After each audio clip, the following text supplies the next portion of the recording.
بسم اللہ الرحمن الرحیم۔ اور سلیمان علیہ السلام کے لیے ہم نے ہوا کو مسخر کر دیا، جس کی صبح کی مسافت 1 مہینے کی راہ تھی اور اس کی شام کی مسافت بھی 1 ماہ کی راہ ہوتی۔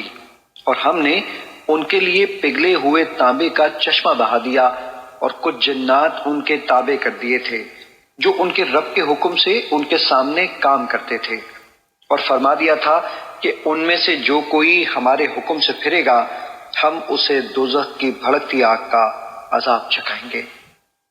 وہ جنات ان کے لیے جو وہ چاہتے تھے بنا دیتے تھے، ان میں بلند و بالا قلعے اور مجسمے اور بڑے بڑے لگن تھے جو تالاب اور لنگر انداز دیگوں کی مانند تھے۔ اے اہل داؤد، اللہ کا شکر بجا لاتے رہو، اور میرے بندوں میں شکر گزار کم ہی ہوئے ہیں۔ پھر جب ہم نے سلیمان علیہ السلام پر موت کا حکم صادر فرما دیا تو ان جنات کو ان کی موت پر کسی نے آگاہی نہ کی سوائے زمین کی دیمک کے جو ان کے عصا کو کھاتی رہی۔ پھر جب آپ کا جسم زمین پر آ گیا تو جنات پر ظاہر ہو گیا کہ اگر وہ غیب جانتے ہوتے تو اس ذلت انگیز عذاب میں نہ پڑے رہتے۔